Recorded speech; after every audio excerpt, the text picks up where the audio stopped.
Hi, everybody. Welcome. It's Natha Perkins from Astrology. We're going to dive into the astrology of the week. But before we do that, how are you feeling? We've just ended a Mars retrograde, went through a new moon, and now we're in a Venus retrograde. So there's a lot.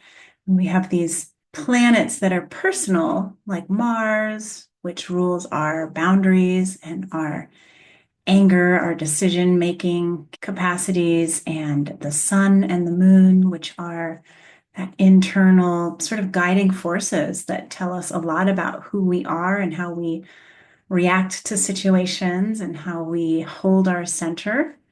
And then Venus, which is about our love and romance, when these planets are active in the sky, we're up against some really big, like personal experiences of our own. For some of us, it's going to feel more subtle, and for some of us, it's going to be much more obvious. But we are right in the beginning of eclipse season. That can also impact how we are feeling and the themes that are coming up to be processed. And there's a lot in the field right now to be looking at, to be curious about. So we're going to talk about the astrology of the week. But before we do that, if you have not gotten my Astrology as a Superpower ebook, you can get that in the box below. I'm linking it in the podcast show notes and also in YouTube. And if you want to get into this with an astrology reading and you want to book, you can find me at electroastrology.com.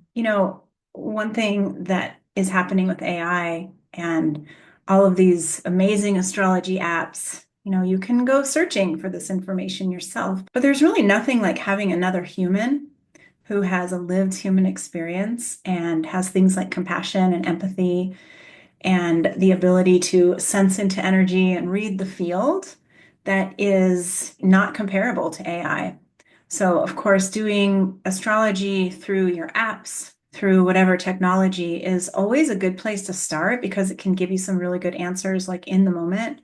If you want the reflection of another human, the connection of another human, it's great to book with an actual astrologer, which isn't just a plug for booking readings. It's part of what we're dealing with as we're looking at all of these questions that are rising up. Who are we? Who are we on a personal level? Who are we as a part of the culture that you belong to, as a part of the belief systems that you believe in, part of the country you live in? These are all up for being answered right now. And the answers are probably going to be a little bit different than they've ever been before. Everything's moving really quickly. Everything's changing really quickly. So it's good to be coming back to yourself, coming back to the present moment. I just did an astro cohort where we talked about Gemini and this present moment and how important it is to keep just coming back to ourselves, right? I mean, that's what we have. We have all this blah, blah, blah, blah, blah information, busyness, he said, she said, right, wrong, anxiety, to-do lists. Like we have that. It's always going to be swirling around us. It's probably going to get louder and louder, but the saving grace, the key, the relaxation, the ground, the centering, whatever you want to call it, really has to be found right here. And it has to be found in solitude and in quiet and in deep breaths and a deep connection with the self, which is also deep connection with source energy. So another reminder that you have this sweet connection, this conduit that is available to you all the time, but you have to turn down the volume. You have to know how to shut out some of the busyness of the world and the morals and the values and the ethics and the things that everybody else says that you need to do in order to be a good person.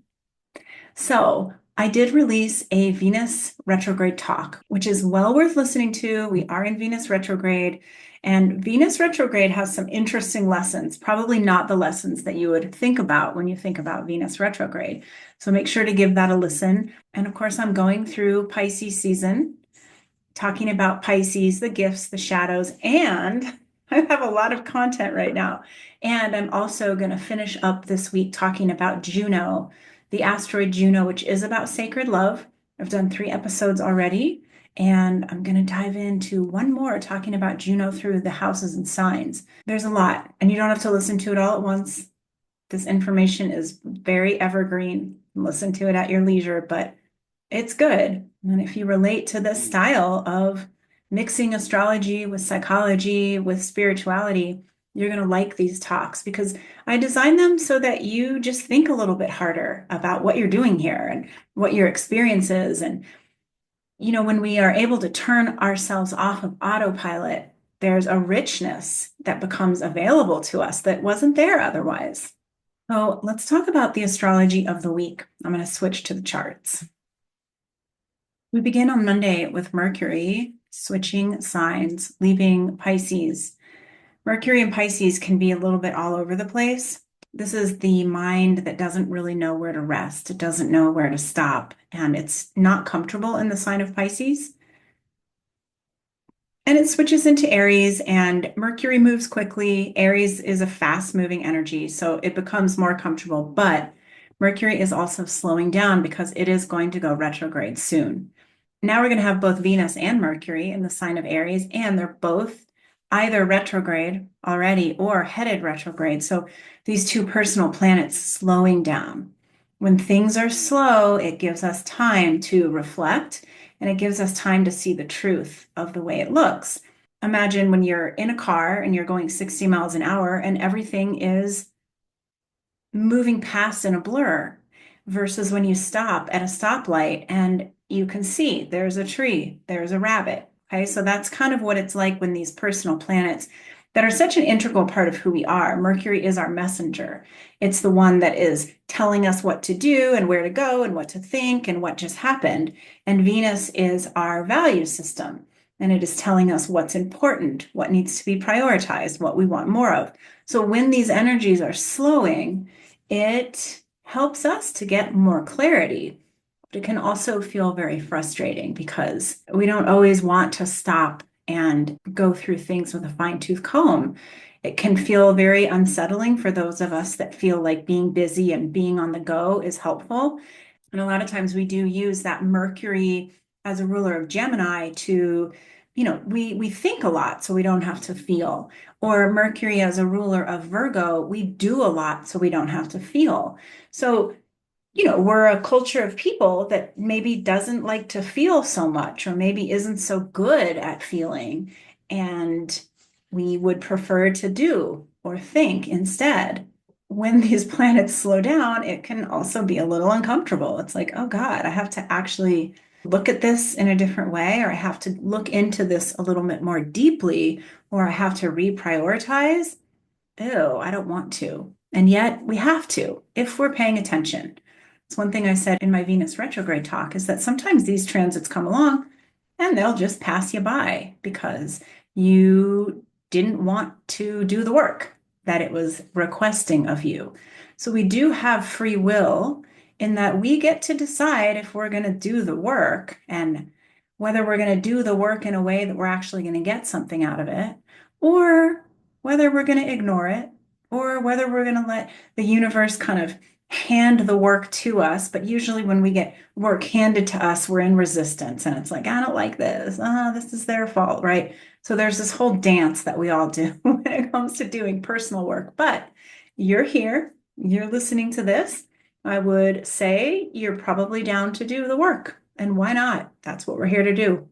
We're here to grow and we are here to figure out how to make this experience the best that it can possibly be.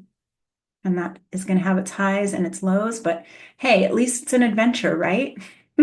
So pretty soon after Mercury enters Aries, it makes a sextile to Pluto. Sextile is a working relationship. So what we're saying here is Mercury, the mind, wanting to rest on the surface for the most part, not wanting to go too deep, loving to just make that sort of superficial proverbial chit chat, is now on a work project with Pluto, and Pluto wants the depth. Pluto wants to go there. But, it's an interesting meeting. They're vibing, they're enjoying one another. And Pluto's saying, hey, is there anything that you want to look at?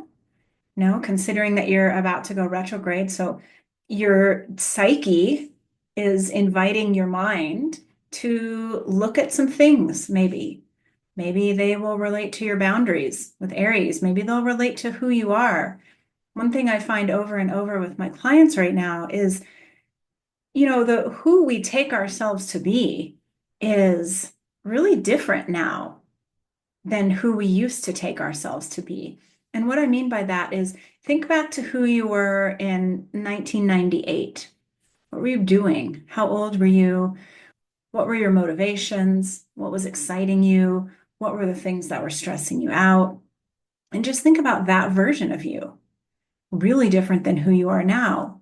Think back to who you were in 2020, in January of 2020.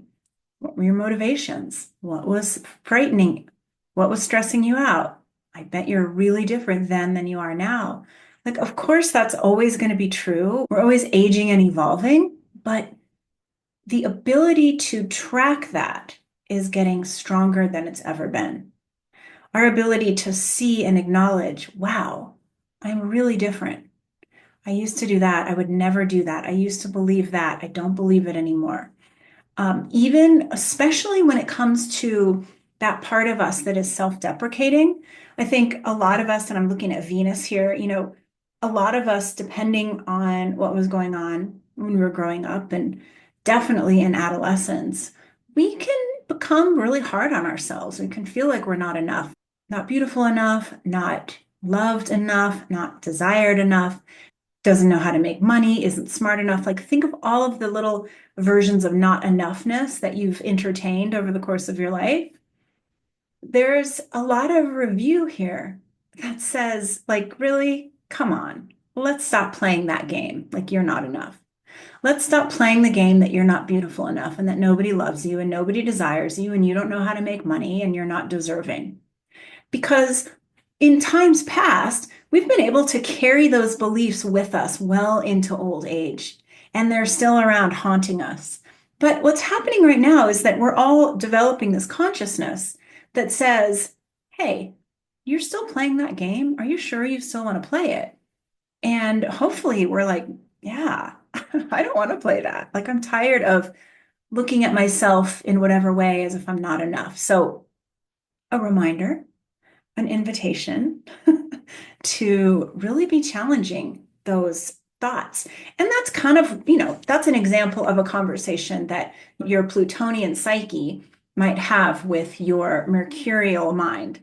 Okay. On March 7th, we have a Grand Water Trine between the Sun at 17 Pisces, Mars at 17 Cancer, and the asteroid Vesta at 17 degrees of Scorpio. So these three archetypes are befriending each other. They're getting along well. So Mars is lending the energy, the action, the wanting to move forward into emotional growth, while the Sun is shining the light of consciousness, bringing the consciousness of higher power, the consciousness of spirit, and merging it with the consciousness of the self. And Vesta is the invitation into the temple to integrate, to create the space for these things to meld together. So there's a few different ways that we can look at the 17th degree, and I thought it would be interesting to talk about it. So water signs at 17 degrees are usually linked to deep emotional and spiritual insight. If you're having some of that this week, write it down. This is really strong information that's coming in. There's something about integration, connecting in with spirit, using what you've learned in that Mars retrograde to grow emotionally. Some astrologers will talk about the 17th degree as being a fated degree, major life events, challenges, or breakthroughs. And you know me, I don't love to plant the seeds of challenge in anybody's mind because we do that enough all on our own. But we can look at challenges that might arise simply as opportunities for growth and things that force us out of our comfort zone so that we can become less afraid of them. Things that we're afraid of that we don't attempt are always going to live in our minds as something to fear. Things that we're afraid of that we attempt, oftentimes, like, we don't fear them anymore. We did it. We have the memory. We know how it went. If we're looking at the Sabian symbols, the Sabian symbol for 17 degrees of Cancer is the seed grows into knowledge and life. I always like the Sabian symbols because they're very vague and yet they always make a lot of sense once you start to ponder them. 17 of Pisces is an Easter parade. So think about that. There's a celebratory nature to that. There's a sense of spring in the air and some renewal. And 17 of Scorpio, this is a tricky one. A woman fecundated with her own spirit is great with child. Okay, I had to look up fecundated. It means fertile. A woman that is fertile with spirit is great with child. That brings up some ideas around creation and the creation that can happen when you are co-creating with spirit. So there's a lot here this week with this particular Grand Water Trine. So journal, pay attention to your dreams, and just see what it means for you. We know that it's definitely revolving around some deep emotional evolution. And the evolution's been happening. It's not brand new, but let's see like what actually shifts this week as we've had to go through some real difficult stuff since Mars especially went retrograde in October in the sign of Leo and then traveled into Cancer. And it is headed back now towards Leo. I did a Mars in retrograde talk. If you missed that, it's still really relevant. It would be good to listen to if you're trying to get some clarity on what was I doing during Mars in retrograde? Like how was it impacting me and what was it here to teach me? And now that we're on the hindsight of the transit, we have more information. We've lived the experience and we can make more sense of what it was actually doing, the alchemy it was actually working for us in our life. By the way, Mercury is making some connections also with the asteroids this week. Mercury is going to, early in the week on Monday, when it switches into Aries, it is going to make a trine to Juno. And on Saturday, it is going to make a sextile to Pallas Athena. So you may or may not feel those. I would say mostly this is an opportunity for you to look at, in the case of Juno, look with some logic at your relationships, at your sacred partnerships. Look at where you may have boundary work to do, where you may be holding back from speaking something that needs to be said, or you may feel some sort of disconnect that you end up reconnecting this week. And then in the case of Mercury in a sextile to Pallas Athena, this is working with that strategic mind that you have, that part of you that says, I'm going to get what I need. And I'm going to do it in a way that's really smart and maybe even fun. And I'm going to make it so that it's not so much work. All right. I hope this was helpful, and I will see you all soon.